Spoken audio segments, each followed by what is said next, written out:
Desde o primeiro governo Lula, em 2002, a oposição aqui no Brasil critica bastante aquilo que seria o apoio dos governos do PT às ditaduras, né, palavras deles, na América Latina principalmente.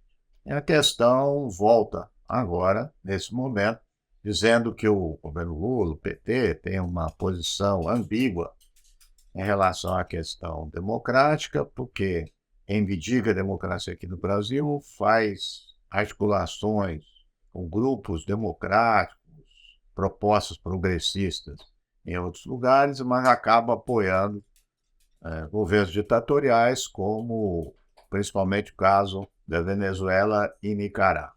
É interessante estar atento a isso, porque precisa um certo cuidado na análise nas relações internacionais. Primeira questão que você lembrada é que existe, pelo menos em princípio, a gente sabe disso, que o desrespeito é mais frequente do que a manutenção do princípio, mas existe o princípio de reconhecimento dos Estados e de sua soberania. Está na Carta da ONU, está no direito internacional.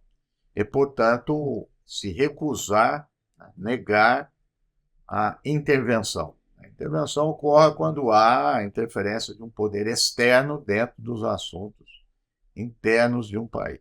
Qualquer tipo de ato, não é só militar, pode ter intervenção econômica, que é o boicote. Bom, então qual é a saída? Então, de um lado, respeito à soberania, princípio da não intervenção, e do outro, a luta pela democracia internacional. Qual a proposta do governo Lula em específico?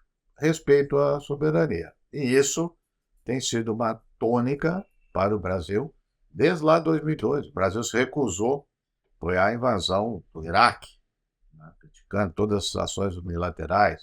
O Brasil criticou, o Lula criticou a invasão da Ucrânia, não concorda com a forma como a OTAN age, mas criticou a invasão da Ucrânia. E no caso desses países, a pergunta que se faz é o seguinte, né, sem entrar no mérito de democracia, de ditadura, o que está acontecendo, mas dizer o seguinte, qual é o papel do Brasil? Intervenção? Não. É fazer boicote econômico? É isolar o país? Até porque isso está demonstrado que fazer essas medidas piora a situação do povo de determinado país e acirra, inclusive, as medidas repressivas. Não dá resultado. Recentemente foi publicado um livro pelo historiador inglês que ele faz um balanço de todos os tipos de intervenção militar, sanções, ações secretas para derrubar presidente. Além de ser ilegítimo, nada disso funciona. Então, qual é o papel a ser feito? Olha, diálogo. Conversar com o governo de determinado país, conversar com a oposição, estabelecer canais que possam formar grupos de ações multilaterais que permitam a reforma do sistema.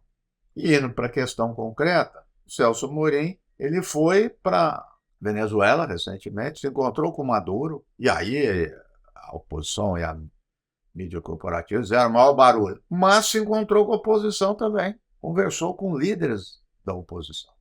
E esse é o caminho adequado. A outra questão é a Nicarágua. O Lula deu declarações que não vai promover nenhuma ação isolar sanções contra a Nicarágua, mas o Brasil, no Conselho de Direitos Humanos da ONU, apoiou, votou lá a resolução de receber, e se dispôs a receber, refugiados, pessoas expulsas da Nicarágua.